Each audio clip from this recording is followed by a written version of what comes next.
Fala galera, tudo bem com vocês? Meu nome é Carlos Máfia e estamos aqui para um novo episódio do Plugado Podcast, episódio 52. Hoje vamos falar sobre inovação, tecnologia, criação, criadores. Fala aí, Rafael. Fala galera, Rafael aqui.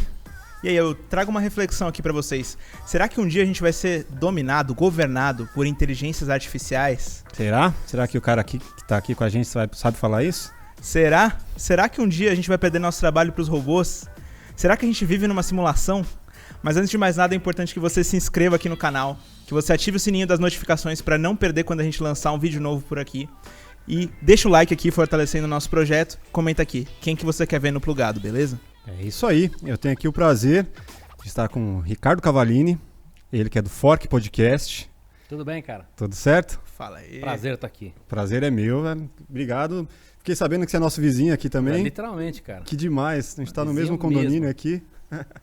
E a gente não sabia, né, cara? Não sabia, cara. Um ano já, né, que você tá aqui. A gente tá aqui há um tempinho já, a gente começou, como eu tava te falando, esse podcast em meio a essa loucura de pandemia. E eu queria saber como que você começou o seu também, como que foi esse lance de começar podcast, né? Cara, eu já fiz algumas temporadas no UOL, né? Tinha um podcast lá sobre tecnologia, que ficava dentro da aba de jornalismo lá do Tilt, que é a área de tecnologia do UOL. Cheguei a fazer também algumas temporadas para a revista do MIT Sloan. Legal. Né? Só que aí era junto com o Silvio Meira. Só que cada um deles, cara, não atendia um desejo que eu queria de ter um pouco mais de flexibilidade, né? O UOL era muito fechado em tecnologia, apesar de eu não ser jornalista, tinha um pouco essa coisa do jornalismo, então mais fechadinho. Mais quadradão. Mais quadradão, né? Esse aí era só áudio, não? Era só áudio. Entendi. E no MIT também. E aí no MIT era eu e o Meira comentando notícias que saíram na revista, né? Então também era muito específico. Eu falei, cara, quero fazer alguma coisa para realmente bater papo, não que seja um bate-papo, né? Mas poder conversar, poder chamar outras pessoas de outras áreas, Tem um né? pouco mais de liberdade, uma né? coisa mais aberta, entendeu? Eu falei, puta, então vamos fazer. Aí na época eu tava conversando com o meu sócio, que é o Focas, ele falou, cara, também quero entrar nessa história, vambora, né?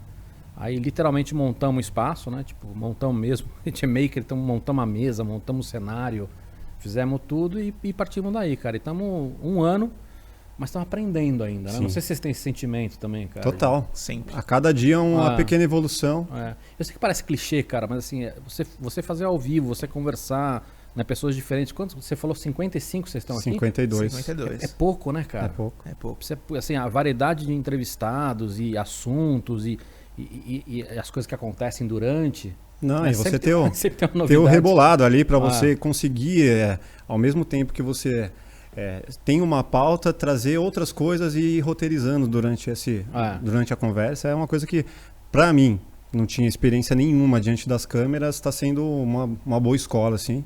E que bom que eu tenho a possibilidade de ir fazendo e aprendendo, né? Cara, é legal.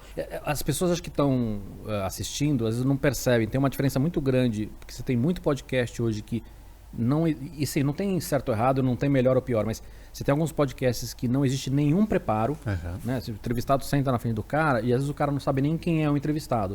Eu acho bem chato. Mas, cara, tem gente que gosta, né? E eu acho que tem as vantagens também. De repente você tem uma surpresa, você não fazer as mesmas perguntas que todo mundo faz. Sim. Acho que tem as vantagens. Mas o que vocês fazem e o que eu faço dá um certo trabalho, né? De você tem que ter uma linha lógica, entender o que esse cara faz, tentar extrair um pouco mais dele. Então, acho que tem essas diferenças que acabam dando bastante trabalho, né? Sim. Eu queria entender como que é esse lance de maker. Você que fundou a Makers, né? Que tem em várias escolas, inclusive... Eu já fui num campeonato que tinha na escola da minha filha, em Sorocaba, que tinha várias escolas do estado todo, e eles estavam com o lance lá de robótica e tudo mais. A minha filha, ela fazia parte da equipe de robótica da escola dela. Legal. E eu conhecia Makers através da escola dela. Ela né? tá com quantos anos? Ela tá com 13 agora. Legal. Foi um pouco antes da pandemia que a gente foi nesse... Assim, existe uma coisa que a gente chama de movimento maker. Né? Eu não gosto muito de usar o nome movimento, porque quando você fala movimento dá a impressão que isso é orquestrado por alguém. Né? Uma pessoa, uma empresa, né? um país.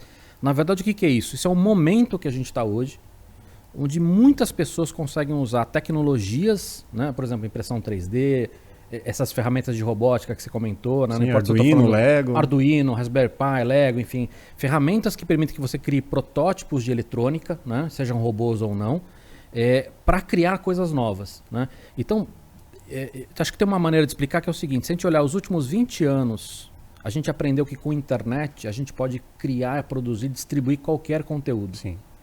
Esses próximos 20, graças a esse movimento maker, que não é só tecnologia, são pessoas, é colaboração, é uma cultura de compartilhamento, a gente vai descobrir que a gente vai poder produzir qualquer coisa, não só conteúdo. Né?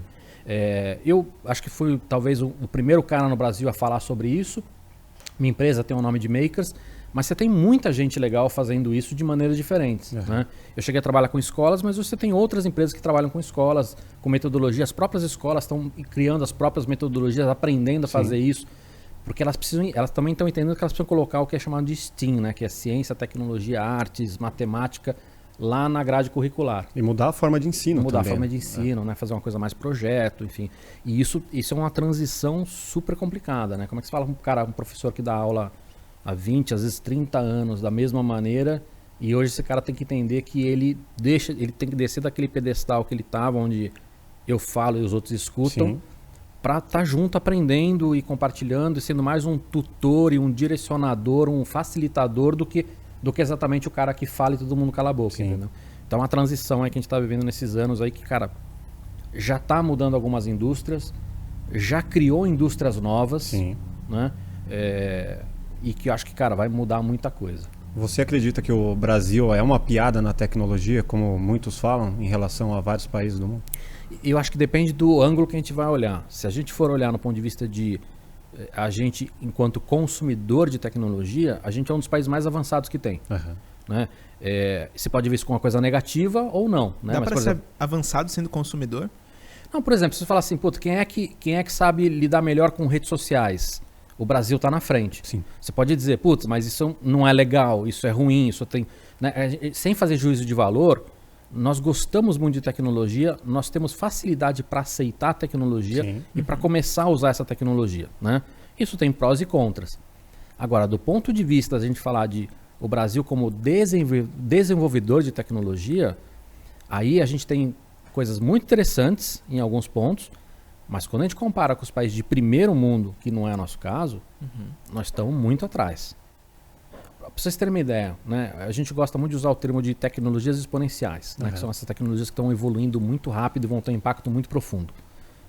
Para dar alguns nomes, impressão 3D, inteligência artificial, né, internet das coisas. Metaverso. Então quando a gente olha para essas tecnologias, os outros países, Estados Unidos, China, Japão, Inglaterra, esses caras estão colocando bilhões de dólares todos os anos em cada uma dessas tecnologias. Então, a inteligência artificial, putz, pega a China. Cara, tem cidade na China que você nunca ouviu falar o nome. Tipo uma cidade portuária, tipo Santos. Esses caras estão colocando, sei lá, 10 bilhões de dólares em inteligência artificial para que aquela cidade vire um polo de inteligência artificial. Uma cidade modelo, por exemplo. Uma cidade modelo. Cara, isso já está acontecendo? Isso já está acontecendo. É uma cidade. É a mesma coisa que você fala assim, cara, Santos vai colocar 10 bilhões de dólares. Quando você olha para o Brasil, quanto o Brasil está colocando grana em inteligência artificial? É poucos milhões. Sim. Entendeu? Ainda mais nos últimos 4 anos. De reais. Nos últimos 4 anos, pandemia, tudo mais. Então, quando você olha para isso, qual que é o grande problema dessa história? São tecnologias que vão dar para esses países e para essas empresas que estão trabalhando nisso um diferencial muito grande. Anos-luz à frente do Brasil. Você imagina que a gente pegasse nós aqui e falasse assim, olha, o Rafael acabou de voltar a fazer uma viagem do tempo, ele veio de 1970 e ele não tem internet. Ele não sabe usar a internet. Ele não sabe o que é a internet. Sim. Profissionalmente, nós temos uma vantagem sobre ele muito grande. Total. Né? Então imagina isso com várias dessas tecnologias. Tem uma frase eu dou aula numa empresa chamada Singularity University. Né? É uma escola norte-americana que ensina altos executivos no mundo inteiro. Um dos fundadores é um bilionário que todo mundo achava que era um louco, porque ele fazia umas previsões absurdas. E o cara acertou todas elas. Caramba. E ele diz o seguinte, fala assim, cara, os próximos 100 anos da humanidade vão ser equivalentes a 20 mil anos de evolução. Você consegue imaginar isso? Que daqui 100 anos, um Brasil ele pode estar 20 mil anos atrás dos outros países? A gente vai virar formiga, cara. Né? Isso se a gente não evoluir a ponto de se autodestruir, né? Também. Tem isso, cara. Então, assim, isso é muito relevante por quê? Porque, assim, quando você traz... É que 100 anos talvez seja muito, tá? Vamos fazer um comparativo mais breve. Vamos pensar em 10 anos. Você consegue, nessa escala exponencial, você consegue pensar em 10 anos a tua empresa 40 anos atrás ou 40 anos à frente das outras empresas concorrentes? Ou você como profissional, imagina que daqui a 10 anos você vai estar 40 anos atrás dos outros profissionais. Como é que você arruma emprego? Ninguém vai te dar emprego. Não, você vai fazer o trabalho braçal que te mandarem fazer, você executa e já se tiver trabalho braçal. Né? Porque todos os trabalhos, cara, não importa se eu estou falando de advogado, de médico, de contador ou de pedreiro, todos eles, colarinho azul, colarinho branco, a gente vai passar por uma transformação muito profunda agora.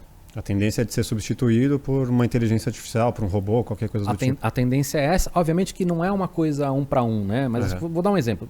Tem um teste que ficou muito famoso alguns anos atrás, que se não me engano foi na JP Morgan. Eles pegaram uma quantidade muito absurda de contrato de empréstimo. Esses contratos, para ser validados pelos advogados que eles têm, ia ser um número absurdo de horas, como se fossem, sei lá, 100 ou 200 advogados o ano inteiro para poder validar aquela quantidade de contratos. Com inteligência artificial eles fizeram a mesma coisa em segundos. Então não quer dizer que eles vão mandar todos aqueles advogados embora, mas se eles conseguem fazer trabalho de 100, 200 advogados durante um ano em segundos, eles não precisam de todos aqueles advogados. Sim. Né? Então uma boa parte desses advogados tem que ser um advogado / programador. Ou esses caras vão ser mandados embora, ou o que ele vai fazer de repente é pegar um outro cara mais sênior e o resto ele vai colocar. Não é que todo mundo vai ser substituído, mas ele vai fazer uma junção de inteligência artificial profissional, onde ele vai ter muito mais qualidade e mais velocidade. Então ele não vai precisar mais daquela quantidade de mão de obra. Você acredita que com isso a vida humana ela tende a ser mais confortável? Ou a gente está indo para um caminho perigoso de a divisão social ficar cada vez maior?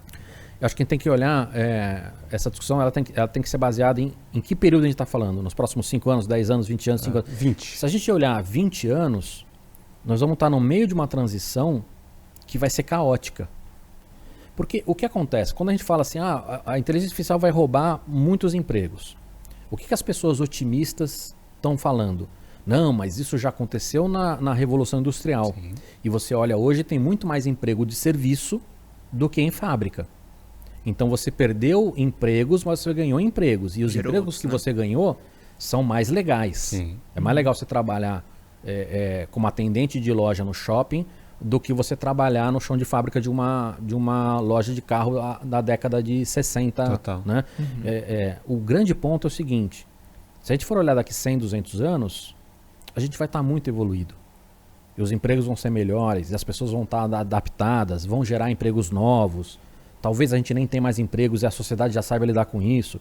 Mas quando a gente fala de 20 anos, nós vamos estar no meio dessa transição onde a inteligência artificial muito rapidamente roubou empregos e as pessoas que perderam não conseguiram se adaptar ainda.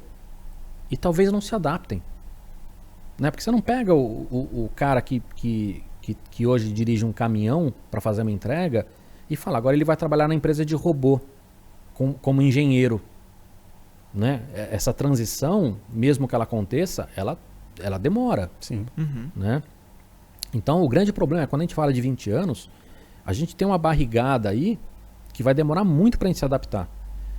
E o risco disso não importa se eu estou falando das grandes consultorias, se eu estou falando do Fórum Mundial de Davos, se eu estou falando das maiores universidades do mundo, você tem muita gente séria estudando isso e todos eles são catastróficos na análise. Você tem gente falando que a gente vai ter em alguns países 80% de desemprego. Caraca. Que esses caras estejam errados e que seja 30%, já é catastrófico. Sim. Né? Então, a grande questão agora bom, se a gente já sabe que isso vai acontecer, aí muita gente fala assim, não, então, por que todo mundo vai fazer isso se vai dar ruim? Porque as pessoas não são unidas. Né? É o dilema do prisioneiro. Fala assim, cara, se nós três aqui, se a gente não fizer um podcast melhor, vai ter espaço para os 3. Eu falei, tá bom, cara, mas eu vou fazer porque eu vou me dar bem. Uhum. Então eu vou pegar minha fábrica e vou transformar com IA, com robô, com tudo, porque eu vou ser mais né, proativo, vou estar na ponta, entendeu? E não adianta a gente combinar entre nós três, porque no mundo tem 3 milhões de outras fábricas que não vão parar, entendeu? Sim. Então isso vai acontecer. E aí o que a gente tem que fazer enquanto sociedade é falar, tá, como é que a gente minimiza esse problema? A gente tem Principalmente para minha família, né, para os meus filhos. Como que eu faço? O que você recomendaria? Vamos lá. Essa é uma discussão boa, tá? Pai de filhos que está ali por volta de 5 anos a 13, vai. Qual o caminho colocar essas crianças? Qual que eu acho que assim, primeiro tem que definir o problema, né? O problema é o seguinte, sua filha tem? Eu tenho 3 filhas.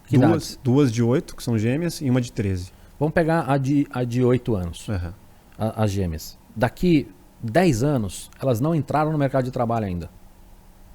Então você imagina que daqui 15 anos, daqui 20 anos, elas estão no começo da vida profissional delas. Sim. E elas vão viver, na pior das hipóteses, 100 anos. Né? Você pegar a linha do... Hoje os brasileiros...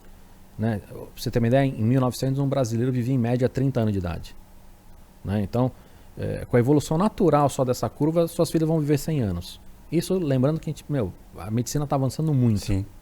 E elas vão ter acesso a isso. Né? Então você imagina o seguinte, daqui 20 anos já é difícil da gente analisar o que vai ser o mundo. Imagina que elas vão trabalhar durante 60, 80 anos. Cara, quantas transições e mudanças vão viver no mundo? Se você pegar teu filho de 13, você falou? 13 e tuas gêmeas de 8, nesses poucos anos você já deve ter sentido uma diferença grande em como elas se relacionam, como elas jogam, como elas, né, a vida social, como é que elas aprendem, como é que elas se divertem. Total. Principalmente na de 13, né? Em 4 anos, cara. Já é diferente. Sim. Então você imagina quantas grandes revoluções elas vão passar, né? E como é que você prepara para esse cenário que a gente não sabe como vai ser, mas que a gente sabe que vai ter uma mudança muito grande de uma maneira muito constante, né? A gente, enquanto profissional, a gente viveu a mudança da internet. Você imagina mudança desse porte na vida dos seus filhos, só que 5, 6, 8, 10 vezes ao longo da vida deles. Sim. Né? Uma velocidade muito maior. Né? Uma velocidade muito maior. Sim. Então, esse é o problema, tá? Como é que eu preparo para essa realidade? E aí você não tem uma resposta única, você tem pessoas como eu que já estão há muitos anos pensando nisso e tem algumas ideias, né? Então, uma delas a gente precisa preparar essa geração para empreender. Total. Independente se for intraempreendedorismo dentro de uma corporação ou se é o empreendedorismo, né? Tá, mas o que é preparar para empreender? Aí você tem um monte de coisa dentro de guarda-chuva, né? Aprender a ser vendedor. As pessoas, porra, mas isso é uma coisa delicada porque hoje você deve conhecer muita gente de artes, sim, né? Galera de criação. Total.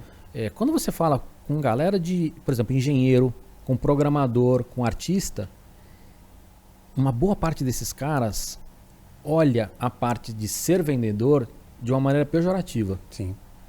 O cara valoriza muito mais a ideia do que a venda. Né? E para muitos desses caras, o cara que é vendedor é o cara que não soube ser engenheiro, não soube ser criativo. Sim. E virou vendedor. Ele é o cara que não entende a era dele. Assim.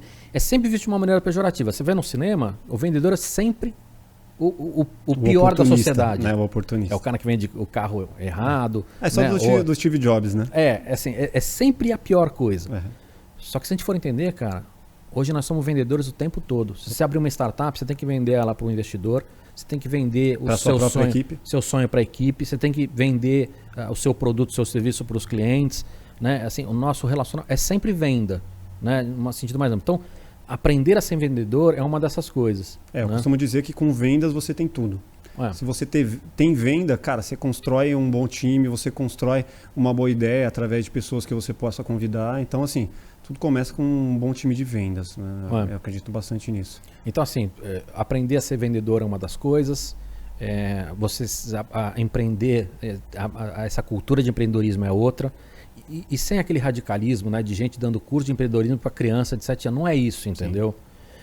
Quando eu dava curso para criança de impressão 3D, eu falava, cara, não quero fazer essa criança virar o torneiro mecânico 2.0. Uhum. Você ensinar alguém a ser programador achando que ela vai virar programador, é isso. É querer fazer, isso é o novo torneiro mecânico. Não é. Né? Você tem que entender por que você está ensinando programação, por que você está ensinando impressão 3D. Tem mais a ver com essa geração entender que elas podem mudar o mundo à volta delas, né?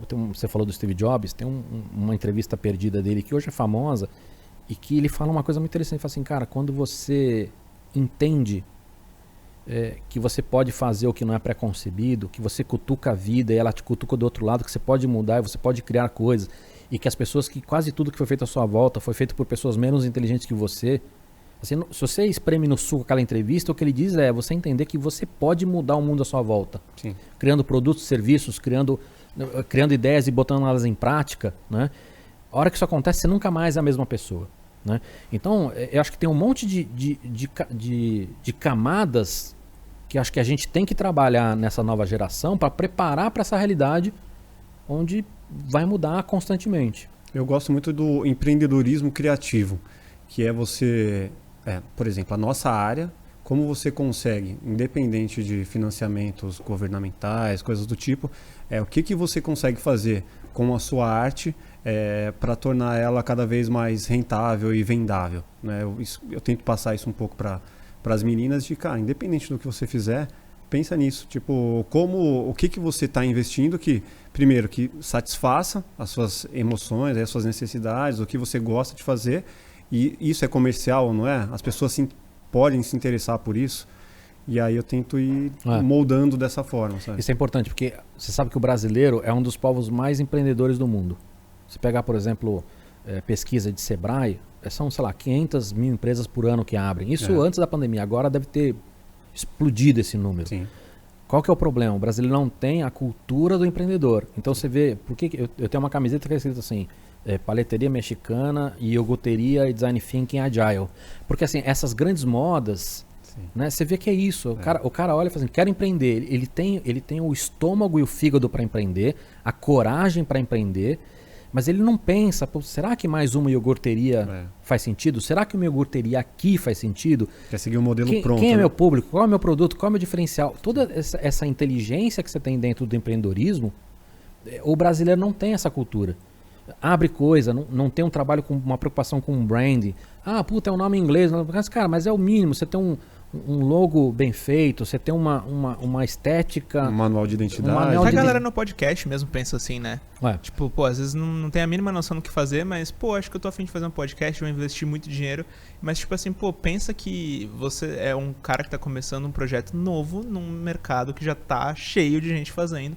E qual vai ser o seu diferencial? Ah, mas você comprou mais uma mesa, mais uma televisão, mais uma cortina e você vai repetir o que tá todo mundo fazendo? É isso, cara. Podcast é a mesma coisa que a paleteria mexicana. Total. Entendeu? Você tem muita gente legal vindo, né? Mas ao mesmo tempo você tem muita gente que é o que você falou, cara. Quero mais um. Por quê? Porque tá dando certo. Vamos fazer mais um, entendeu? Vamos tentar, entendeu? Uhum. Então assim, o brasileiro ele é muito empreendedor. Mas falta essa cultura de empreendedorismo. Uhum. Né? Você tinha falado um lance dos jovens de ver, né, a inteligência artificial e os robôs tomando trabalhos, essas coisas. Mas, ao mesmo tempo que essa evolução está acontecendo aqui, o metaverso está acontecendo aqui. Então, provavelmente, cheguei num momento em que... Será que a gente vai se preocupar tanto com conseguir os novos trabalhos ou a gente vai estar imerso num novo universo em que a gente não precisa se preocupar com o mundo aqui fora que os robôs já tomaram conta? Sacou? Vocês conseguem ver essa realidade? Como você vê esse advento do metaverso tomando a cabeça dessa geração aqui? Eu acho que são dois assuntos, né? Acho que o assunto de se preocupar ou não, acho que se a gente olhar para o Brasil, isso é um problema. Se a gente olha para uma família, para um indivíduo, aí depende de cada um. Eu tenho amigos meus que não precisam trabalhar. O neto dele não precisa mais trabalhar, né? Então esse cara não está preocupado se vai ter emprego ou não. Uhum. Agora, a grande maioria dos brasileiros, né, se amanhã não tiver emprego para esse cara, independente de ele estar se divertindo no metaverso ou não, né, esse cara precisa entender como é que esse cara vai sobreviver. Aí você tem uma discussão paralela, se acabar os empregos em grande parte, se a gente vai ter um UBI ou não, né, uma renda básica universal, que é basicamente o governo dando dinheiro para as pessoas sem pedir nada em troca, né, para todo mundo, não é aposentadoria. Tá aqui. Você é a favor disso? Eu acho que essa discussão ela é complicada porque a gente não sabe de onde vai ser esse dinheiro. Ninguém dá nada de graça, né? E tem um outro ponto. Mas quando a gente entra na discussão se é correto dar dinheiro para as pessoas em troca de nada ou não, isso entra numa discussão onde alguns liberais não concordam, mas a questão da renda básica universal, você tem que entender o seguinte, cara, estamos caminhando para um cenário onde uma boa parte da população mundial não vai ter emprego. E isso vai ferrar todo mundo. Porque não adianta você ser bilionário no Brasil se ao redor de você está todo mundo passando fome. Sim. Né? Você vai sofrer também, por mais... cômoda que seja a sua vida. Mais cômoda, né? E por menos preocupado que você seja socialmente, né? Você não vai conseguir viver nesse país. Então, esse tipo de problema precisa ser resolvido. Então você tem gente hoje, liberal, de esquerda, de direita, de todas as frentes, falando seriamente sobre isso. O problema é da onde vem a grana. Esse é um dos problemas.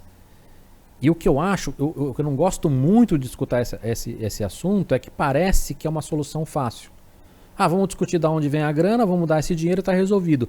E eu acho que a solução ela é muito mais complexa. A gente tem que revolucionar a educação, a gente tem que ensinar e incentivar o empreendedorismo, a gente tem que fazer muitas coisas para essa sociedade para preparar para esse cenário.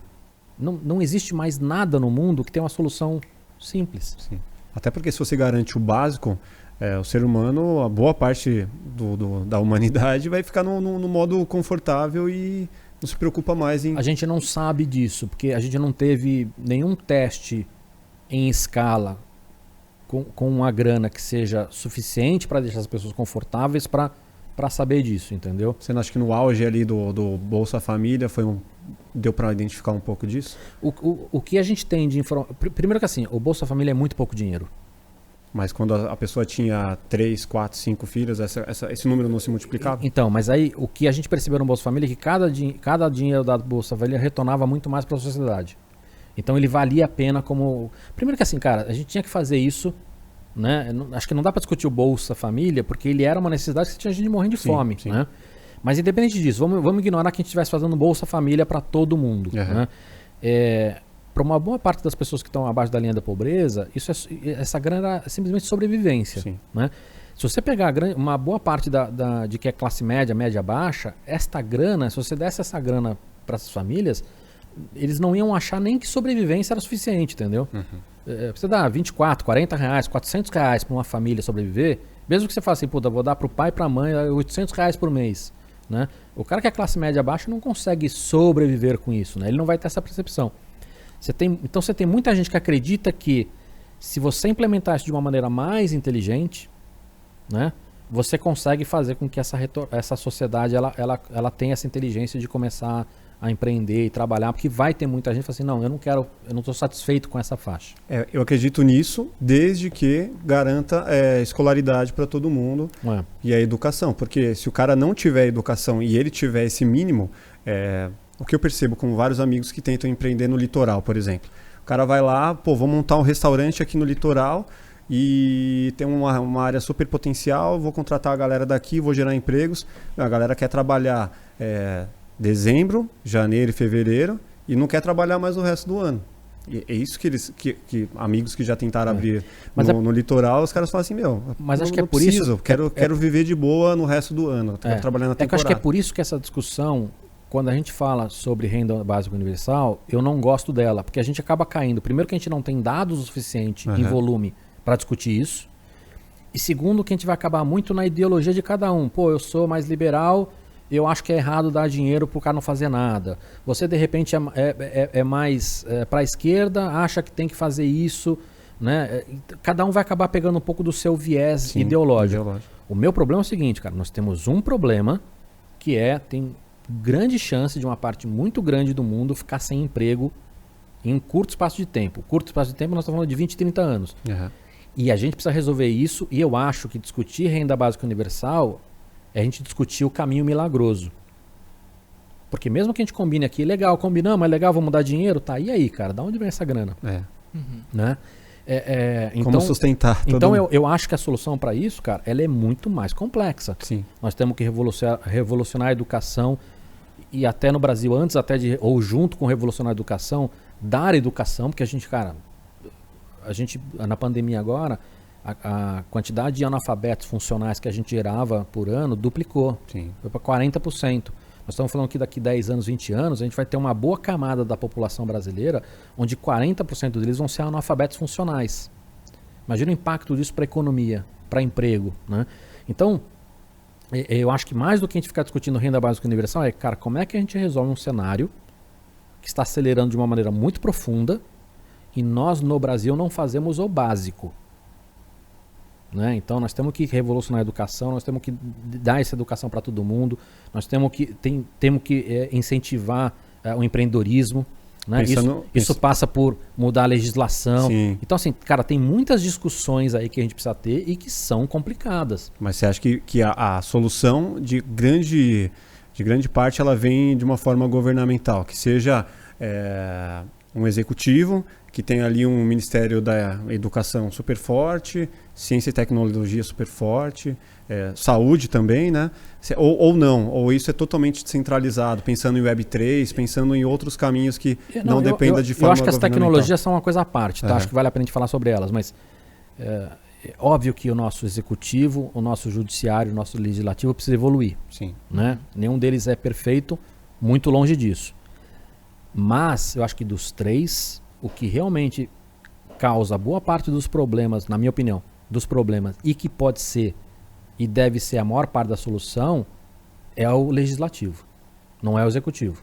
Porque ninguém se preocupa em quem que vai lá criar as leis, coloca qualquer deputado. De maneira geral, o brasileiro ele está olhando muito mais pro presidente, pro governador, pro prefeito, do que ele está olhando para deputado, para senador, né? Total.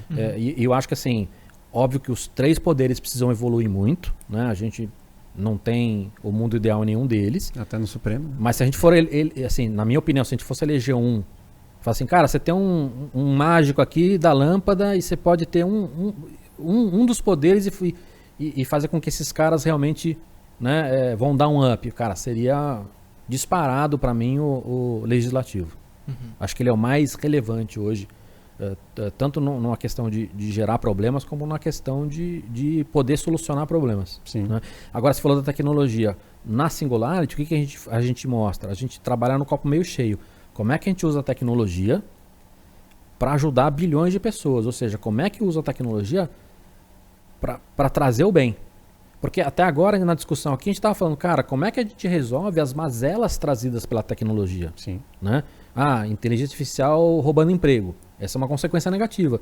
Mas como é que a gente usa IA para fazer coisas boas? Sim. Seja socialmente falando, seja gerar emprego, seja... Né? E a gente nem falou de todas as negativas ainda, né? Não. Tem coisas que dá para ir muito além, assim. Mas foca aí nas positivas primeiro. Mas é isso, entendeu? Como é que a gente usa isso pro bem? Porque assim, o que é falado muito na Singularity, cara, que é uma coisa que é fácil de entender, cara, a hora que você ajudar 1 bilhão de pessoas, você vai ser um bilionário. Né? Então como é que a gente muda o mundo para melhor? E essas tecnologias permitem isso, cara. Porque ao mesmo tempo que a gente está nesse cenário que a gente vai ter muitos desafios, as tecnologias são maravilhosas, cara. A gente está falando a energia está ficando mais barata, né? E pode ser abundante no futuro. A questão de produção com impressão 3D, com inteligência artificial, está numa evolução assustadoramente rápida. Até a saúde mesmo, né? As impressoras para fazer tecido. Medicina, pele. Cara. Medicina, o que você tem de coisa que dá para discutir é assustador. As vacinas de mRNA ou tecnologias como CRISPR, que é né, eu gosto de dizer que é a edição genética do futuro, né? Para as pessoas entenderem de uma maneira coloquial. Mas são tecnologias que já são usadas hoje. Você já tem soluções hoje de CRISPR, onde para alguns tipos de câncer você consegue solucionar 90% de cura. Isso é um absurdo de bom. O que é esse CRISPR? É uma tecnologia de edição genética. Então você consegue, através disso, eu consigo, por exemplo, suprimir um gene seu ou alterar um gene seu. E isso dá para fazer loucuras do tipo, imagina que eu tenho uma água viva lá que brilha no escuro e que o que faz ela brilhar é um único gene. Eu posso pegar esse gene e botar em você para fazer você brilhar no escuro. É o composto V do The Boys. Exatamente. Né? Obviamente que nós estamos falando de coisas... estamos falando de um gene ou não. É uma tecnologia muito recente ainda, só que ela é muito barata, muito fácil de usar. Então, essa evolução dessa tecnologia vai permitir que a gente faça coisas inimagináveis. E isso já está sendo usado. Né? Então, você já tem hoje soluções para curar, por exemplo, leucemia com 90% de cura. Aí você fala, puta, isso é fantástico. Mas a indústria farmacêutica vai dominar isso ou não? A indústria farmacêutica não tem nenhum interesse nesse tipo de tecnologia? Ela tem, só que isso é muito caro hoje, né? Esses tratamentos às vezes custam 2, 10 milhões de dólares, entendeu? Mas isso vai cair esse preço. E se você tivesse o Brasil, enquanto Estado, investindo nisso, não é uma questão só social, é uma questão de grana, cara. Sim. Né? Como é que a gente melhora o SUS? Né? A hora que essas tecnologias chegarem e nego começar a processar o governo porque o SUS não paga, entendeu? Então, isso não é só uma questão social. E outra coisa, se o Brasil investisse nisso enquanto tecnologia, como fez com a Embrapa, isso retorna de grana para o Brasil. Total. Que o Brasil pode passar a ser um exportador desse tipo de solução. Né? Porque a gente pode fazer o que a gente chama de leapfrog, né? Que é o salto. Eu vou te dar um exemplo. No Brasil, uma boa parte da população não teve telefone em casa, né? O landline, linha fixa. Sim. Porque muita gente de uma geração que era bem de grana falou, pô, o celular é caro, mas para mim é muito melhor do que vou comprar o celular. Sim. E muita gente que não tinha grana falou, cara, eu não tenho nem os R$30 para pagar por mês para ter uma linha fixa. Então eu vou pro celular pré-pago. Sim. Onde eu não vou ter R$30, mas eu tenho um celular pré-pago. Então, é o que a gente via ali nos anos 90, né? A dificuldade de ter um telefone. Então o que acontece? No Brasil, muita gente nunca teve o telefone fixo, ou seja, eles pularam uma tecnologia. Então a gente poderia ter, enquanto país, fazer isso. Cara, a gente não é bom, a nossa indústria está socateada, tem um monte de coisa que... Mas se o Brasil investisse, a gente pode dar um salto, entendeu? E começar a exportar tecnologia, entendeu? Melhor do que outros países de primeiro mundo. Qual tecnologia que o Brasil exporta hoje?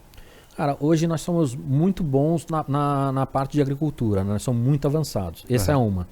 A gente é muito bom também no outro segmento bancário, né? Os nossos bancos são muito mais evoluídos do que os bancos de fora. Mas não são tecnologias que a gente exporta, né? A nossa agricultura, a gente exporta o commodity. Sim. Né? Não a tecnologia em si. E no segmento bancário, agora a gente começa a ter algumas startups de fintech que começam a ir para fora. Mas também não é a tecnologia que a gente exporta. Né?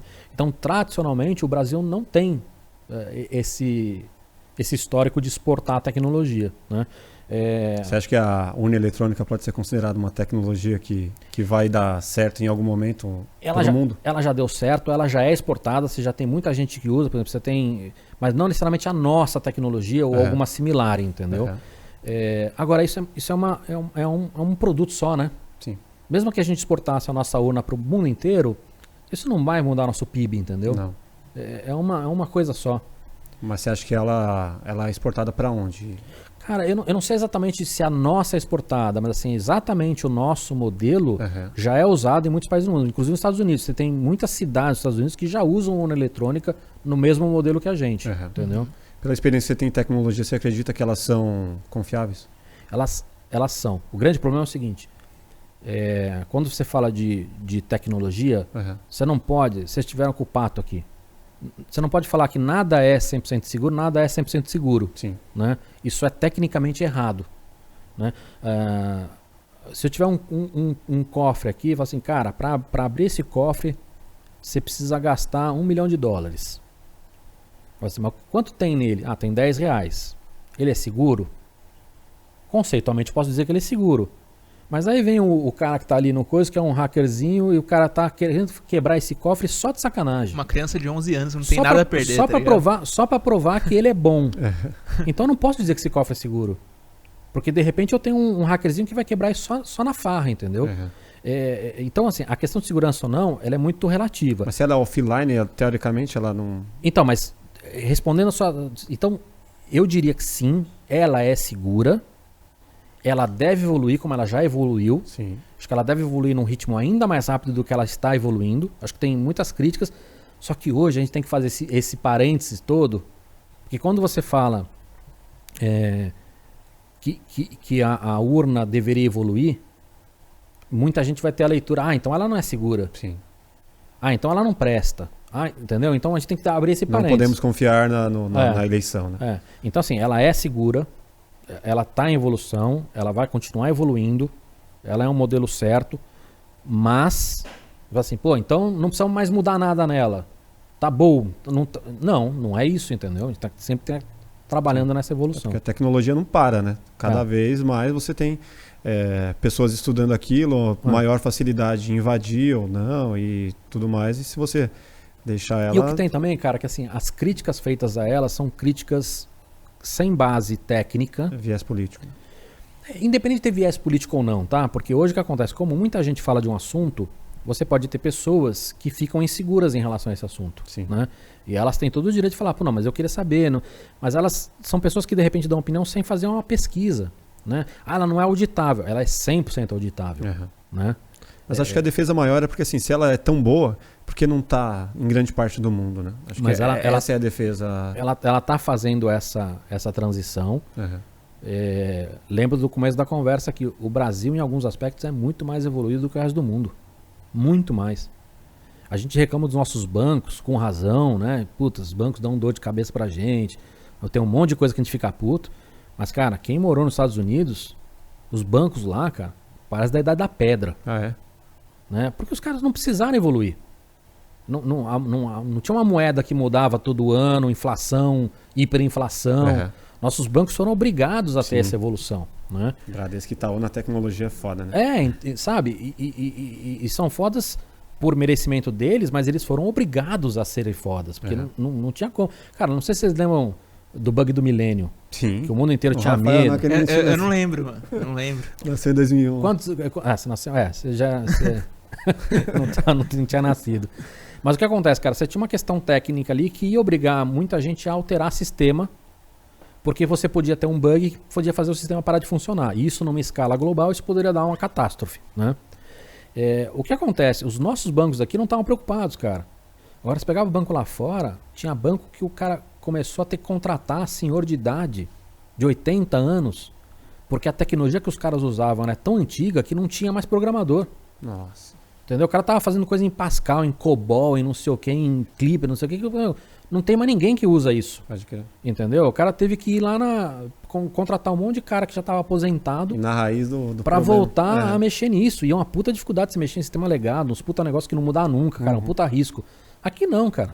Entendeu? Aqui os caras já estão tão acostumados a atualizar e mudar e sabe? Que pra gente o bug do milênio nunca foi um problema. Né? A Receita Federal é um exemplo de essa forma de cruzar os dados e tudo mais. Isso é uma tecnologia que também é vista com bons olhos assim pelo mundo? Depende do que você falar, né? Porque muita gente não gosta desse cruzamento, mas assim, a gente é bastante avançado aqui. Porque o cruzamento ele favorece entender o que você te jogar na malha fina, né? Sim. E assim, o que a gente tem aqui em relação a tudo isso que a gente falou, que a gente é muito atrasado em relação a... E que isso tem a ver com segurança, mas não é essa segurança de hacker, mas é o vazamento, né, que vai além do hacker. São pessoas mal intencionadas. Então, hoje, a gente sabe que no Brasil, o que você bota no imposto de renda, essa é uma informação que infelizmente deveria ser, mas não é sigilosa.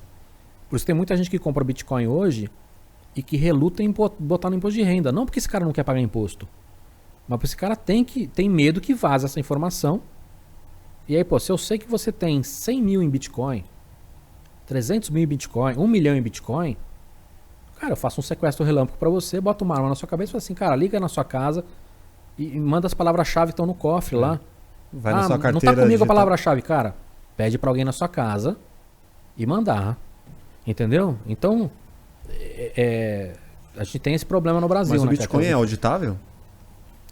Ele é bastante auditável em alguns aspectos, em outros não. Então, por exemplo, se a gente tiver, por exemplo, uma carteira que eu sei que essa carteira ela é fruto de um problema, um roubo, alguma coisa, eu consigo acompanhar para onde vai esse dinheiro. Né? Então, assim, ele é anônimo em alguns aspectos, mas não é em outros. Vou te dar um outro ponto.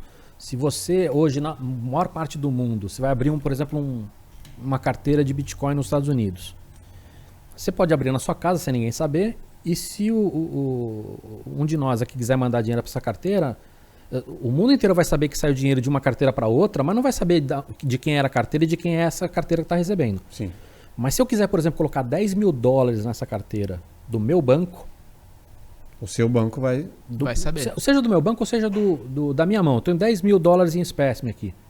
Para esses 10 mil dólares chegar na minha carteira, ou eu dou esse dinheiro para alguém que está fora dessa informação, né? E aí esse cara vai pegar essa grana e tem 10 mil dólares na carteira dele e vai mandar para mim, ou ele vai ter que passar por um exchange, que é quase um banco. Né? Tipo uma Binance, assim. Que é um exchange. Quando a galera diz exchange, eu não entendo o que quer dizer. É um banco. Imagina um banco hoje. A nossa concepção de banco, de Itaú e Bradesco, é um cara que ele consegue fazer as transações de dinheiro. Entendi. Então o exchange é quem consegue passar de um lado pro outro. É quem consegue fazer com que entre dólar e saia Bitcoin, ou qualquer outra cripto, ou o contrário. Ou converta. Né? E aí o que acontece? Esse cara também tem contas lá.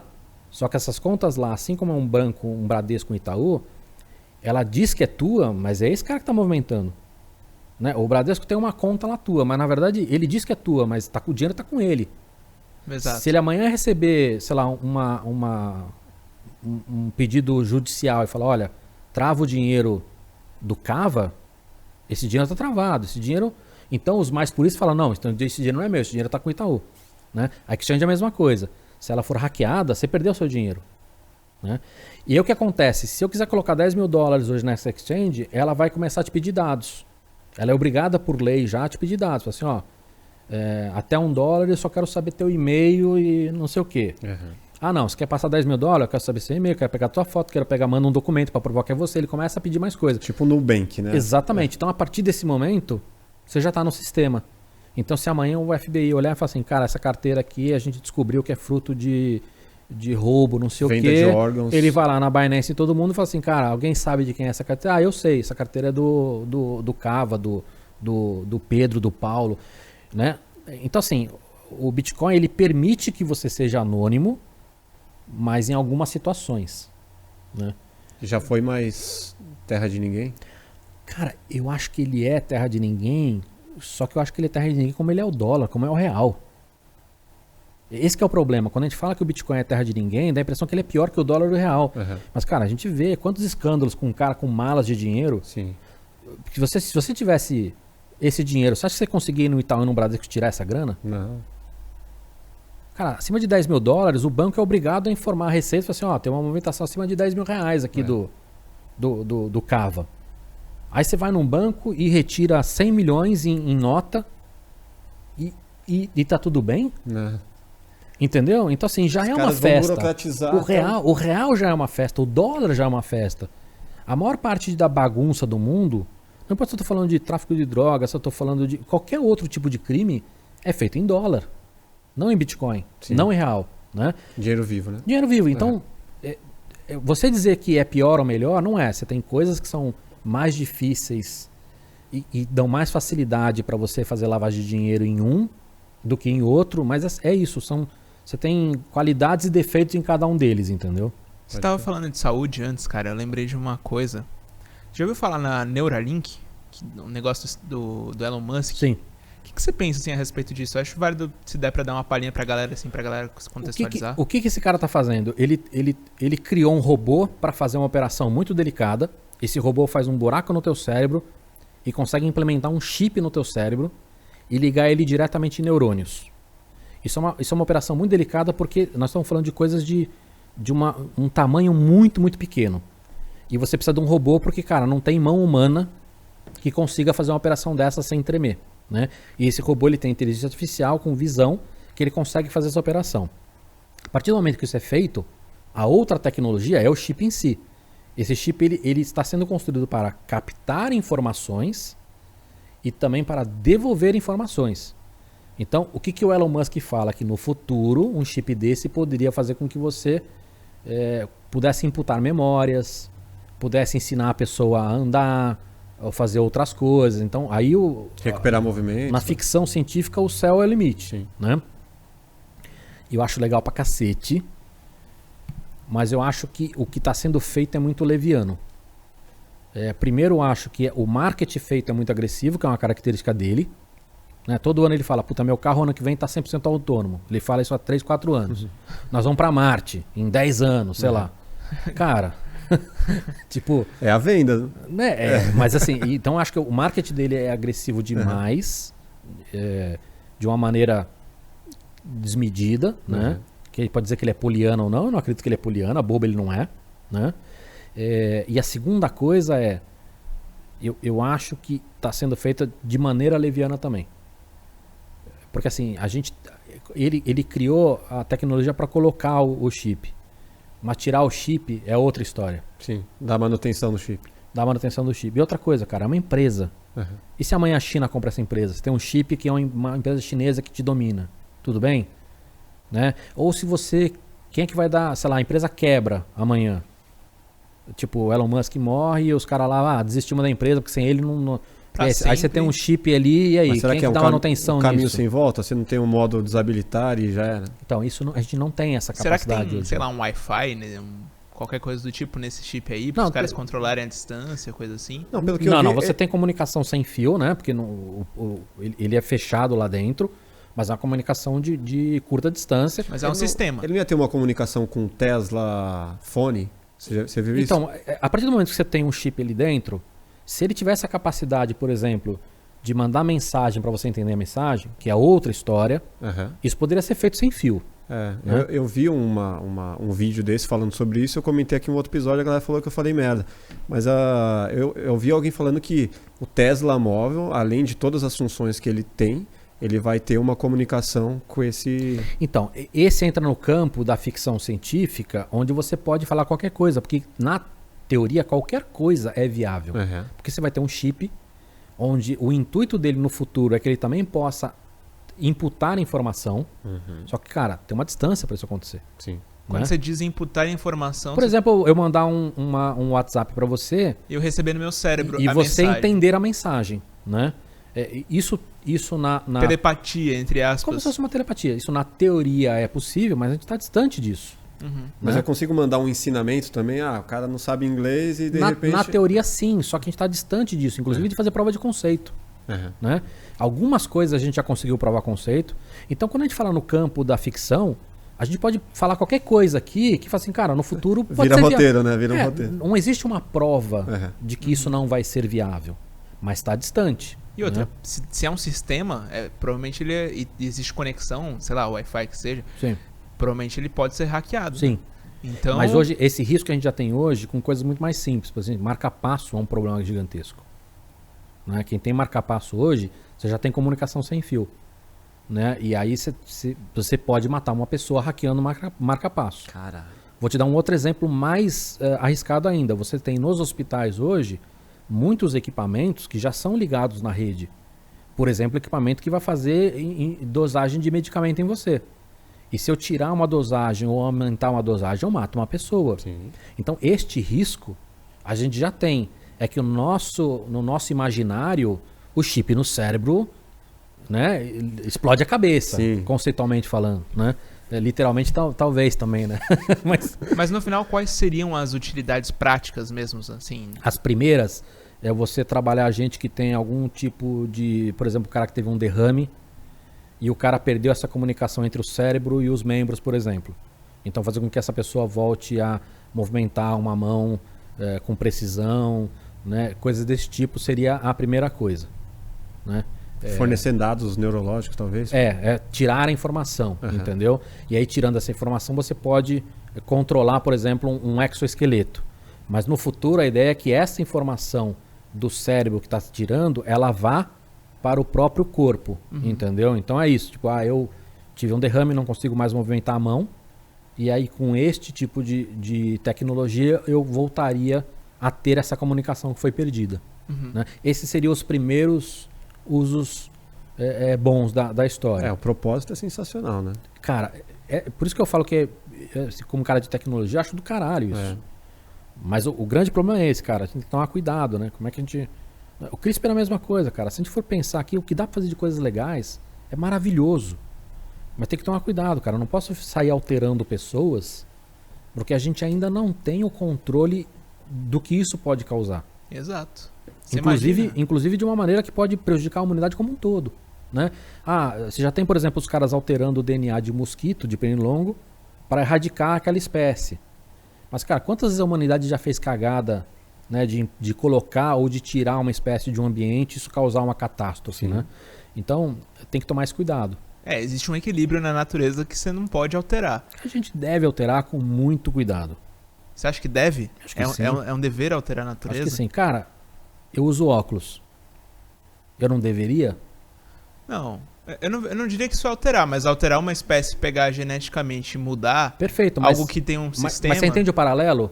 Eu estou usando tecnologia para resolver um problema que eu tenho físico.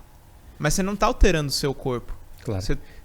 Ele tá potencializando tá te auxiliando, mas é externo a você agora. Uma coisa é alterar seu DNA para você... Tudo bem, mas vamos lá. Eu nasci cego e eu quero enxergar. Certo. É errado a gente alterar o DNA da pessoa para ela voltar a enxergar? Se isso for possível? Nesse ponto não acho. Então, mas, esse é o ponto. Mas no lance se a gente for pensar nas coisas dos animais, cara, que daí, tipo assim, desbalancear uma cadeia que não é o ser humano... Então, mas é isso que nós estamos discutindo. Você usar a tecnologia para o bem é do caralho. Só que você tem que tomar cuidado com as consequências disso. Sim. Quer ver uma discussão mais complicada? Já estamos alterando geneticamente porcos para que a gente possa usar os órgãos dele para transplante de humano. Isso é certo ou errado? Eu acho certo. Nós não estamos alterando de todos os porcos do mundo. Né? Mas se você falar com algumas pessoas que são defensoras dos animais, elas são radicalmente contra isso. Vai falar, daqui a pouco vai fazer um porco gigante que vai ter um churrasco melhor. Exatamente, entendeu? Então, eu acho que esse é o ponto. Assim, eu sou a favor a gente mudar o mundo para melhorar a vida dos seres humanos, só que isso tem que ser feito com ética, com discussão da sociedade, com muito cuidado. Né? Porque a gente pode ter consequências que são catastróficas. Né? Vamos ir longe, você pensa agrotóxico, hormônio nos alimentos e tudo mais, isso aí já é modificado. Né? E frango, por exemplo. Transgênico. É a mesma coisa, quando a gente fala de transgênico, está falando de CRISPR, nós só estamos falando de uma evolução na tecnologia. Entendeu? Hoje a gente teve muita discussão no Brasil contra transgênico. Né? Essa discussão hoje não está mais em pauta. Né? Hoje a gente já entende, cara, é bom a gente aumentar a produção.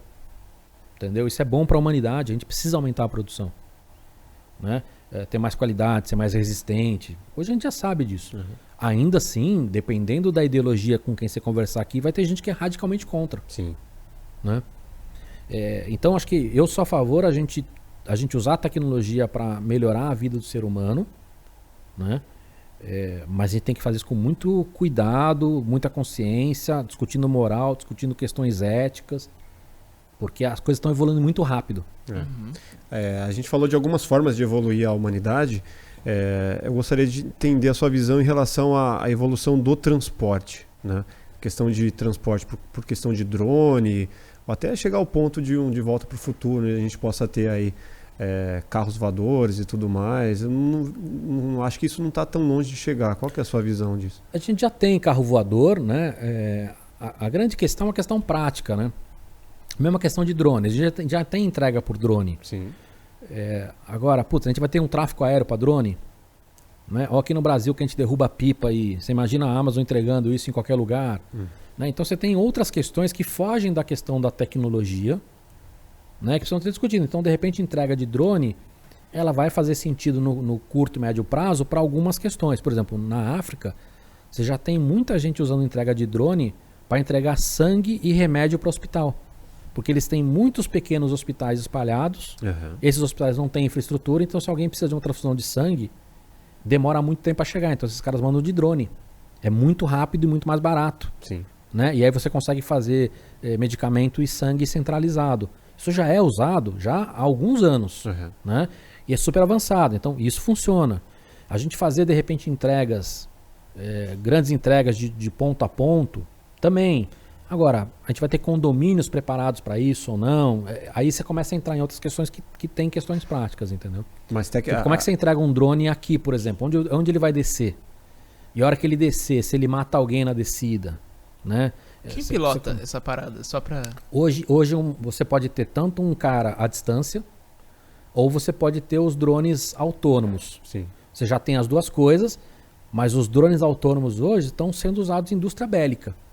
São coisas muito específicas. Você tem em Israel, por exemplo, você já tem míssil, que ele sai do solo, ele vai para o caminho e ele ataca e mata o alvo sem nenhuma interferência humana.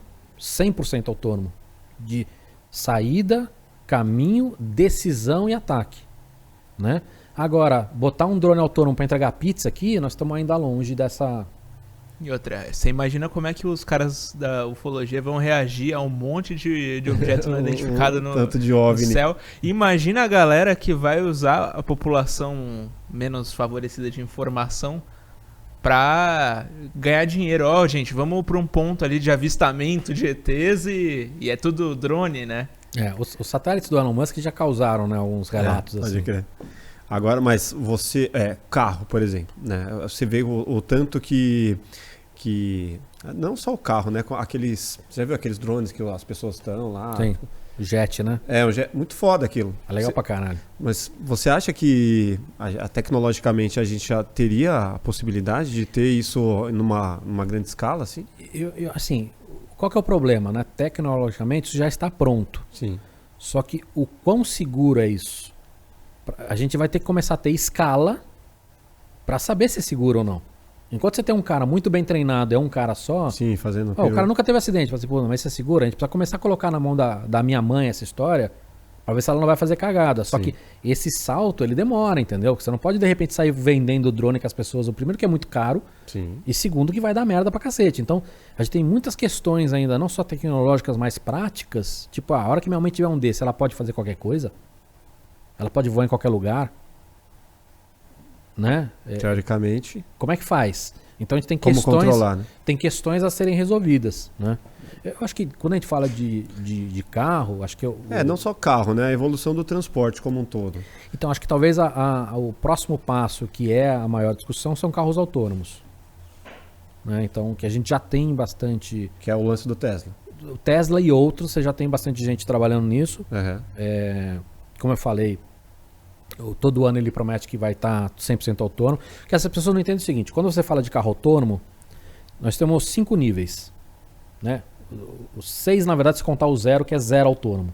5 níveis. Nível 1 é o que a gente tem aqui pra caramba no Brasil, que é bota na velocidade lá e ele fica na velocidade. É algum tipo de autonomia muito besta, né? Ou, por exemplo, o carro que estaciona. Sim. Né? Já tem no Brasil vários aqui. Sim. Você para o carro, ele estaciona. Ele faz a leitura da vaga e vai lá e estaciona. Isso é nível 1. Nível 5 é um carro que nem pode ter direção. O ser humano não pode influenciar. O carro é 100% autônomo.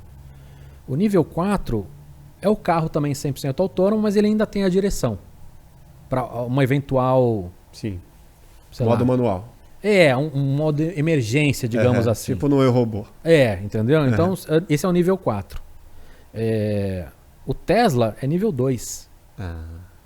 Né? Então, quando ele fala vai virar nível 5 em um ano, cara, tem uma grama para comer aí, que ele fala todo ano, aí ele não comeu essa grama. E é muito mais difícil do que parece. Ele mesmo já falou isso algumas vezes. A gente foi surpreendido, é mais difícil do que a gente imaginava, mais difícil do que a gente gostaria, né? Então tem um chão aí. Até porque são muitas variáveis no caminho, né? Exatamente. E você ainda tem muitas pessoas de renome dizendo que não acreditam que a gente vai ser capaz de chegar no nível 5 com o tipo de tecnologia e mecânica que a gente usa hoje. Né? Eu acredito que vamos. O modo terrestre é mais difícil, né? Agora, se fosse o modo aéreo... Ele é mais fácil em um monte de aspectos, né? Tanto é que os aviões já são, de certa forma, autônomos há muito tempo. Mas você traz outras questões também, né? Imagina o Tesla que você coloca onde você quer chegar, ele só sobe e vai e desce no lugar. Quer dizer, você elimina todas as variáveis no meio do caminho. No ponto de vista da autonomia seria mais fácil. Só que você traz outras complicações. Né? Como é que faz o carro voar? Como é que faz ele... Que é a tecnologia do drone, né? Que eu imagino. E como trazer isso para as leis também, né? Que vão existir no céu para regular o tráfego, né? Dos carros. Não faço ideia de como imagina quando você começa a multiplicar isso, o tanto de acidente aéreo que você começa a ter. Por isso que eu acho que assim, quando a gente fala de carro autônomo voando, não importa se a gente está falando daqui 100 anos, 200 anos, tá? Mas eu imagino que muito provavelmente as cidades só vão liberar isso quando virar 5. Quando for 100% autônomo. Sim. Entendeu? Até porque ele vai ter algum tipo de sistema que ele... Porque não dá pra você ter que ele possa qualquer pessoa evitar colisão, né? Um avião que... Entendeu? Pô, mas e um carro é difícil de controlar, mas se fosse, sei lá, um hoverboard, que nem do... Não esses de shopping, essas paradas assim, mas que a galera já tem, né? Que anda aí no Ibirapuera e tudo mais, esse de rodinha. Mas falando do hoverboard, tipo, no esquema de Volta para o Futuro, que seria o skate voador.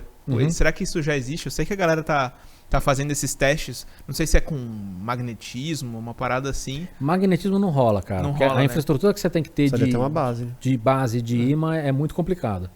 Né?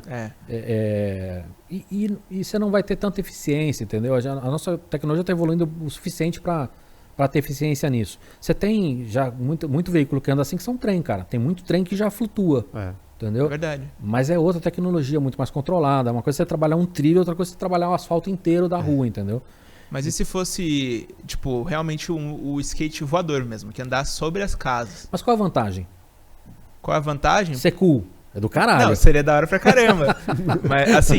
mas tirando isso, qual que seria a vantagem? Diferente do carro voador, você poderia, parar a hora que você quiser, você desce, na calçada. Evitar trânsito. Você não tem trânsito, é mais difícil de bater, é mais estreito, mas você não tem problema de estacionar. A hora que os carros forem 100%... Vamos brincar pro futuro. Uhum. A hora que todos os carros forem 100% autônomos, a gente vai ter que refazer a cidade, cara. Sim.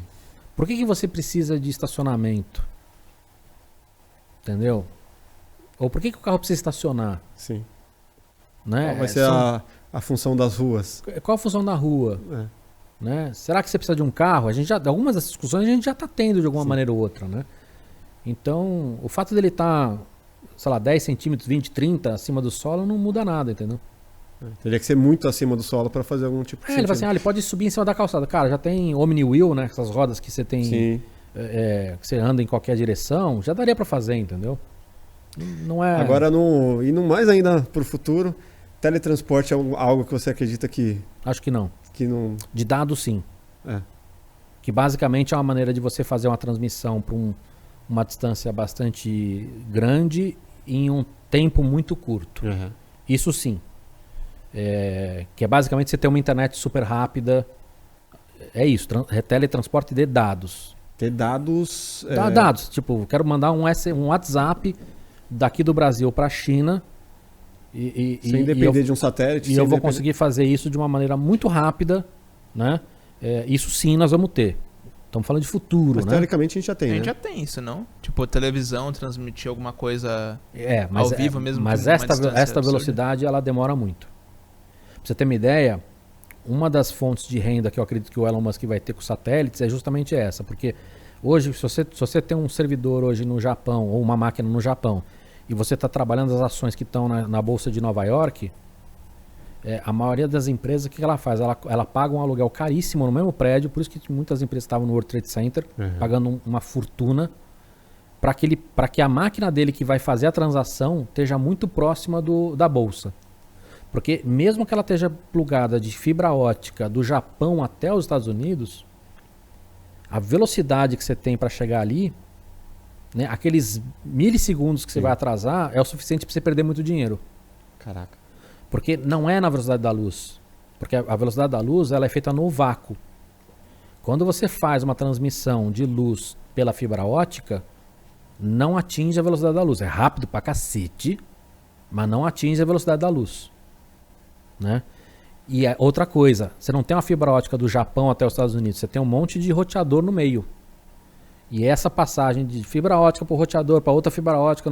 Vai levar um segundo, talvez. E aí, estamos falando de milissegundos, mas o ponto é o seguinte, com o Elon Musk, você fazer isso via espaço, mesmo tendo que subir para o satélite e descer para o satélite, pelo fato dos satélites deles estarem no vácuo, esta velocidade seria alguns milissegundos mais rápido do que via fibra ótica. Sim. E isso muitas empresas pagariam uma fortuna, porque elas poderiam operar em bolsas pelo mundo de uma maneira muito mais eficiente. Sim. Né? E aí a evolução disso é automaticamente, esse teletransporte que você falou. Nós estamos falando lá para frente, né? Nós já temos prova de conceito disso, mas ainda tem chão aí para Agora, teletransporte de matéria, você acha que é impossível, improvável? Eu acho que mesmo que a gente consiga de matéria, no final o que importa pra gente é fazer teletransporte da gente, né? Tipo, quero almoçar em Nova York. Mas pode ser um envio, eu quero enviar essa caneca. Talvez para coisas inanimadas, mas eu não conheço o suficiente de física quântica para dar um chute se isso vai rolar ou não, cara. É muita piração. É muita piração. Tipo, a mosca lá. Imagina sair daquele jeito lá. Melhor nem imaginar, né? Acho que tem uma pergunta da nossa produção. Bianca, você tinha separado aí pra gente mandar ver. Tem 3? Futurologia é muito legal, cara. Porque dá pra você viajar bastante, né? Sim. Cara? Você já criou algum roteiro? Não, cara. Deu alguma consultoria de roteiro? Não, assim, dos livros que eu publiquei, um deles falava muito sobre previsão tecnológica, mas eu lancei ele há quase 20 anos atrás e eu acertei tudo. Mas eram previsões menos ficção científica, né? Falando dessas coisas que hoje estão acontecendo, como inteligência artificial, que não, né? Que estava num buraco na época, internet das coisas, não existia nem esse termo ainda, mudança do conceito de privacidade, que a gente discute muito hoje. Sim. Então, coisas mais pé no chão, mas ainda assim distantes, 15, 20 anos. Né? Sim, já era um grande salto, né? Manda lá, pode ir lá. A primeira, eu quero saber se você acredita que tem alguma função ou profissão que não pode ser substituída por uma inteligência artificial. Eu acho que boa parte, se a gente falar de substituição total, uma boa parte delas. Né? Então, vou dar um exemplo. Hoje a gente já entende que médicos mais inteligência artificial dão melhores resultados do que só médicos ou só inteligência artificial. Sim, a soma, né? Só que a gente teve que aprender a fazer isso. Né? Porque não adianta você... Então, vou dar um exemplo prático aqui, tá? Eu vou fazer análises de imagem para descobrir, por exemplo, se uma pessoa tem câncer. Não importa se eu for câncer no pulmão, qualquer outra coisa assim. Se eu usar só inteligência artificial, vou ter um resultado. Se eu usar só médico, vou ter um resultado. Mas se eu pegar, por exemplo, inteligência artificial para eliminar os que ela tem muita certeza de que não são, mandar para esse médico só um volume menor que ele vai analisar. Sim. Né? E aí esse médico vai analisar, ele vai dizer se tem ou não. E se ele diz que não tem, e a inteligência de um daqueles que mandou falou, puta, mas esse aqui eu dei 95% que tem, ela pode falar pro médico, olha de novo esse. Dá uma revisada. Chama o VAR. Porque se a gente mandar só o que ela tem certeza, o que esse médico vai fazer depois de 2 meses? Não vai fazer mais nada. Carimbar, cara. Não vai olhar mais nada. Sim. Agora, se eu tenho inteligência junto com ele falando, ó, você não tá olhando, porque eu tô te mandando um monte aqui que era 10%, e você tá deixando passar, Sim. entendeu? Então, você tem que entender que o ser humano é um ser humano. No bom e no mau sentido da palavra. Então, a hora que você trabalha os dois juntos, para tirar volume do cara, para ser o grilo falante nele, aí funciona bem, entendeu? Uhum. Então, eu acho que muitas profissões a gente vai ter que aprender isso. Como é que eu trabalho inteligência artificial junto com o ser humano para ter mais qualidade, mais velocidade, né? Trazendo para nossa área o autofoco. Você pensa lá, o autofoco, a câmera faz tal. Cara, mas em determinado momento eu não quero foco, eu quero desfoque, eu quero que o foco vá e volte. Então, isso. Tipo, é a soma. Né? Ou Steadicam, cara, se você olhar hoje, né? Fica tão robótico o movimento que você fala, não, puta, eu queria uma chacoalhadinha. Faz na mão, né? Fala aí, Bianca. A outra pergunta é sobre, acho que dá para ir por um caminho mais filosófico, sobre a inteligência artificial na arte. Porque tem vários... Isso é boa. Como que eu esqueci a palavra agora. Mas há vários programas que você coloca lá uma série de palavras e eles produzem imagens. Então, tipo... acho que isso entra no campo que eu já comentado, né? As pessoas acham que isso vai afetar só o cara que está no chão de fábrica. Cara, isso vai afetar todo mundo, assim. Colarinho branco, colarinho azul, artistas, todo mundo. Caralho, né?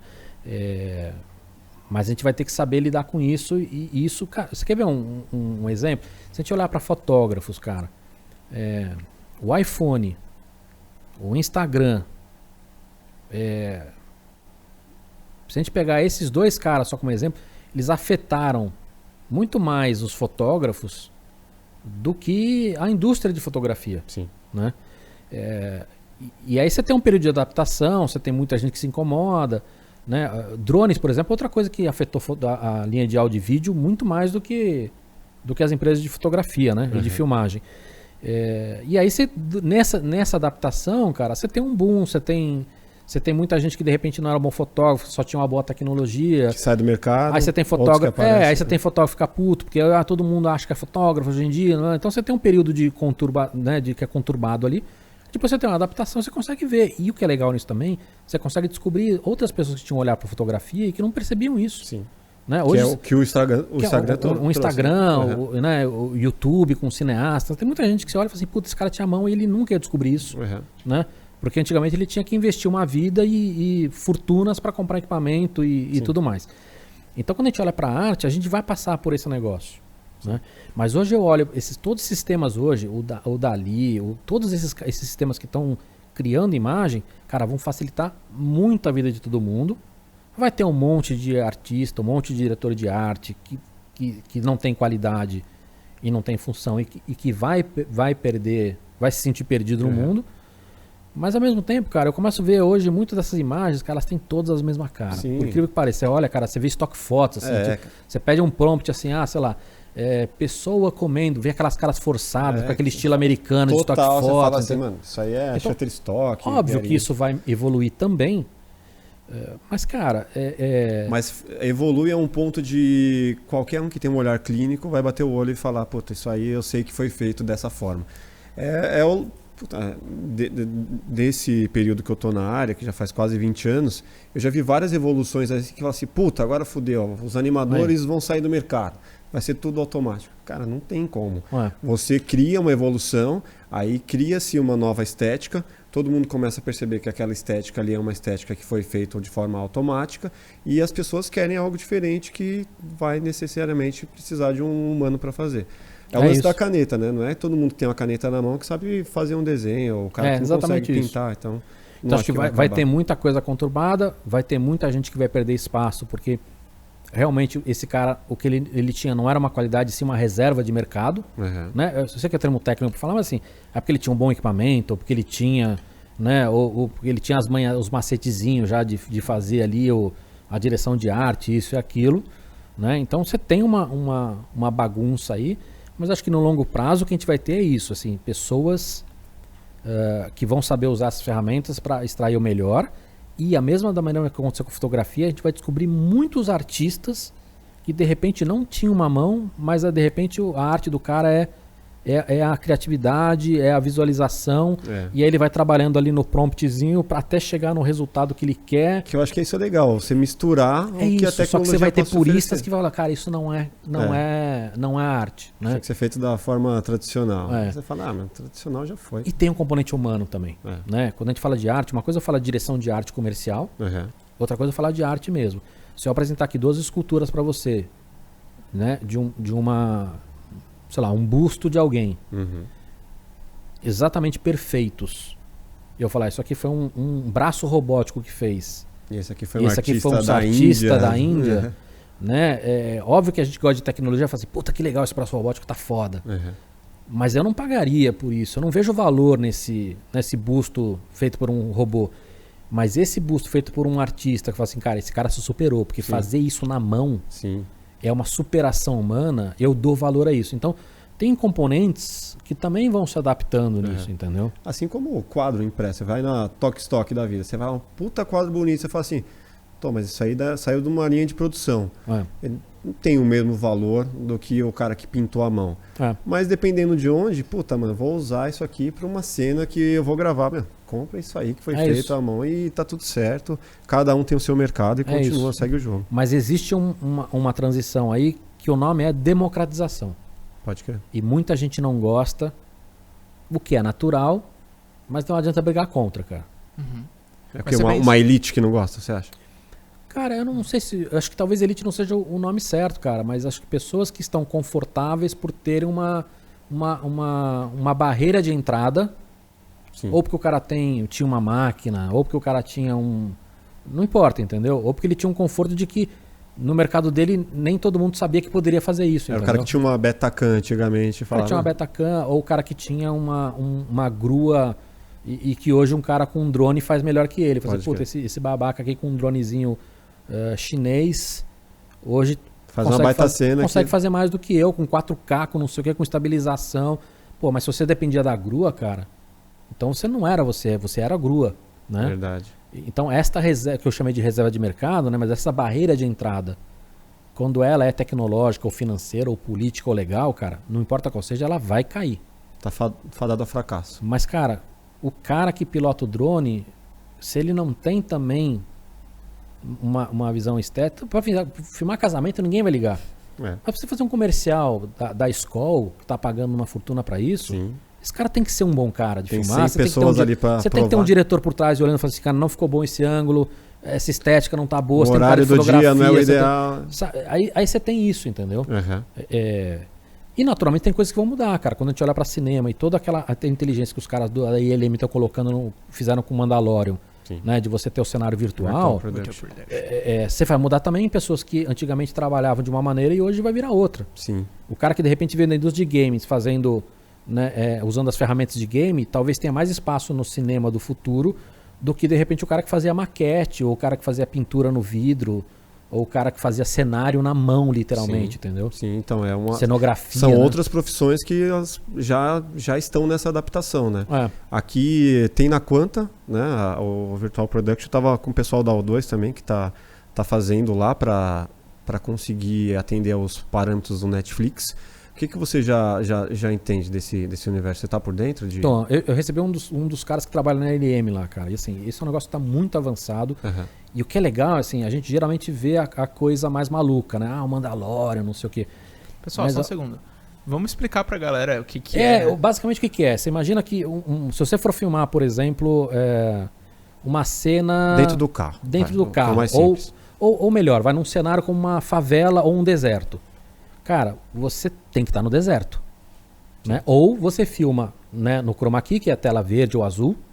E aí depois no computador você tira o verde e o azul e você bota o cenário da favela ou do deserto. Esse equipamento, o que ele era? Era um LED de alta resolução. Então você já coloca lá a cena do deserto ou a cena da favela, só que ela é feita em 3D, como se fosse um videogame. Então você já filma com a cena atrás. Sim. E a câmera já acompanha todos os movimentos. A câmera tem essa inteligência. Então quando a câmera vira, a imagem do cenário, como se fosse um videogame, cara. Quem joga hoje jogo de FPS entende bem isso. Já vira, e aí o que é legal nessa história, a primeira coisa que passa na nossa cabeça é, puta, não preciso mais ir pro deserto. Ou eu posso criar um deserto 3D que é muito mais legal do que o deserto real. Essa é a primeira coisa. Só que a segunda coisa é o seguinte, cara. Você pode filmar no deserto 24 horas no pôr do sol. Sim. Né? Então você começa a ver coisas que a gente não pensa e que isso vai revolucionar muito mais por causa desse aspecto prático do que efetivamente o tecnológico. Custo, né? Você pensa quanto vai custar para levar minha equipe para o deserto e quanto custa para levar para um estúdio específico aqui que tem essa tecnologia. Então se já tem gente usando isso, então por exemplo na LM, se já tem casos onde o virtual, a tela, ela não aparece na filmagem. Né? Então você tem um cara, por exemplo, que está na mesa de jantar da casa dele, e você está filmando ele, e nessa casa dele tem uma janela maravilhosa. E tem um pôr do sol lá atrás. Mas eles não estão filmando o pôr do sol, estão filmando o cara. Só que toda essa luz do pôr do sol incide no cara. Sim. Entendeu? Então você começa a pensar em usos para esse tipo de coisa que no princípio você não pensaria. Você no começo fala assim, vou criar o deserto que eu não tenho que ir para pro deserto, não tenho que achar um deserto legal. Mas esses caras já começam a usar essa coisa para coisas que a gente não imaginava. E eu lembro que... Quer ver? Só para fechar um último exemplo. Hoje os diretores já estão começando a fazer, opa, peraí, mais do que o teu deserto, eu posso, eu que sou o diretor, brincar com o meu deserto. Pega essa pedra aqui, ó. Exato. Joga ali. Muda a cor. E aí o cara tem a galera que trabalha nisso e que está em tempo real ali já brincando. E ele já começa a criar... Muda o sol, muda... o cara muda o sol. E, o diretor hoje passa a ter uma tecnologia na mão dele que não era viável. Muda o sol. Pra onde vai o sol? Pra onde não sei o quê? Mais vermelho, mais não sei o quê. Puta, essa pedra não tá legal. Vamos mudar o ângulo. Entendeu? Então... Muda a atmosfera, coloca fog, tira fog. Muda tudo, entendeu? E o lance que eu ia falar é que, assim, a gente foi visitar um estúdio desses aí lá na Quanta, aqui do lado. E eu lembro que conversando com os caras lá, eles tinham falado um negócio relacionado ao sistema de iluminação da cena, que já está integrado nesse software de compreensão da imagem 3D que está sendo projetada no LED. Então, você pode variar pode fazer o tracking da luz. Exato, o tracking da luz. Então, cara, é fantástico, porque a pessoa pode estar na frente da tela e a luz vai simular o que está na imagem atrás. É isso. Então a pessoa está inserida. A graça é essa, cara. Como é tudo computadorizado, você consegue tudo, assim, a própria grua que vai filmar, você consegue marcar aquilo para jogar tanto pro 3D depois como pro inverso. Seja para controlar a iluminação, seja para controlar ângulo de câmera. É infinito as possibilidades. Mas uma outra coisa que eu fico pensando também, não relacionada ao mercado do cinema, mas, por exemplo, como que a inteligência artificial trabalharia na música, por exemplo? Você já tem hoje... Eu recebi, por exemplo, o Maestro Billy lá no podcast, e ele já usa a inteligência artificial para criar música. Mas o que ele faz? Tem toda uma parte... E aí, cara, eu não entendo nada de música. Então eu não vou saber explicar para vocês tecnicamente como é que funciona. Mas hoje, o que ele usa muito? Toda uma parte que para ele seria muito chata no trabalho dele, ele usa a inteligência artificial para fazer essa parte. E tem outra coisa que dá para usar, é você usar a inteligência artificial para criar referências novas para te inspirar. Né? A gente falou de imagem, esse é um exemplo, cara. De repente o cara vai pintar aquela imagem, mas ele quer de repente alguém para dar um monte de sugestões. Sim. Que vão ajudar ele cria um random ali de instrumentos e aí aquilo ali se fala, putz, isso aqui pode ser uma inspiração. E a inteligência, ela pode, de repente ele cria uma base, e a inteligência pode fazer assim, agora eu vou pegar esta base e vou dar variações para você no que não é tão relevante em cima dessa base para você se inspirar ou coisa. Então, hoje ele já trabalha já fazendo essa união. O que eu pego do humano que é bom, de criatividade, de referência, de saber o que é bom ou não. Uhum. Porque, cara, se eu soubesse tecnicamente fazer o que ele faz, ainda assim a minha música não ia chegar perto da dele. Porque eu não tenho o dom da música, não tenho a bagagem, não tenho filho, não tenho referência, eu não sei nem conversar com as pessoas sobre música. Uhum. Né? Então ele fala, cara, isso aqui tem que puxar mais pra cá, mais pra lá. Eu não sei o que ele tá falando. Pode crer. Então ele já tá trabalhando nessa união de o que eu trago da inteligência, o que eu trago da inteligência artificial, o que eu trago do ser humano para fazer algo que seja mais produtivo, seja maior qualidade, ou mais rápido, mais eficiente, menos trabalho.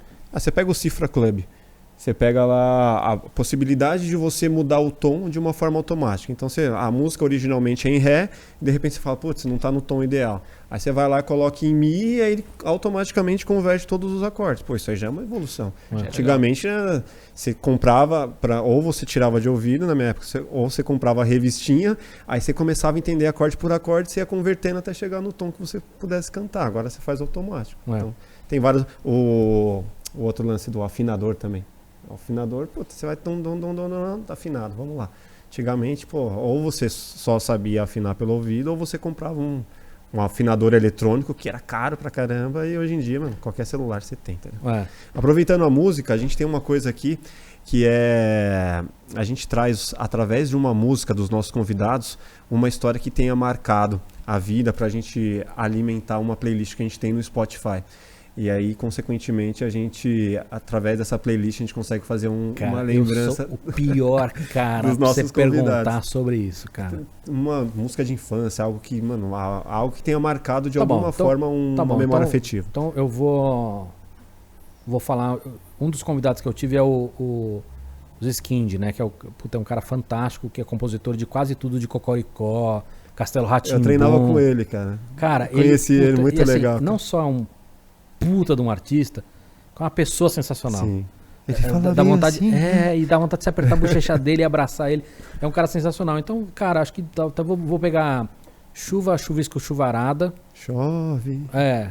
Ou a, sei lá, a introdução do Cocoricó, que é um momento que eu tive quando minha filha era pequena e gostava dessas músicas. E na minha idade, eu não fui muito do Castelo Rá-Tim-Bum, já estava numa outra época, mas eu peguei o Cocoricó por causa da minha filha. Eu também. Então, uma das duas aí, ou Chove, Chuva, Chuvarada, ou a tá na hora do Cocoricó. Chuva, chuvisco, chuvarada, vamos colocar. Boa. Cara, legal. Não sei se vocês já viram, mas tem até uma música do Cocô, do Cocoricó. Cara, é dele também, cara. É fantástico. Uma das melhores contribuições pra minha infância, escatológica. Do Cocô, é muito boa. Pô, animal, cara, obrigado. Eu que agradeço. Animal, saber que você tá aqui perto também. Vou passar lá pra tomar um café a qualquer hora. Obrigado por ter vindo aí, obrigado por compartilhar todas essas ideias aí com a gente. Legal, valeu. Deixa as suas redes sociais aí pra galera, o podcast. Pá. Legal, você procurar Fork Podcast, né? Fork de garfo, forquilha, com BR, lá tem tudo. Tem YouTube, tem Spotify, tem Apple, tem tudo. O seu Instagram? Cavalini, CAVALLINI. Animal. Pô, vai lá que tem bastante conteúdo legal. Manda as nossas aí, Rafael.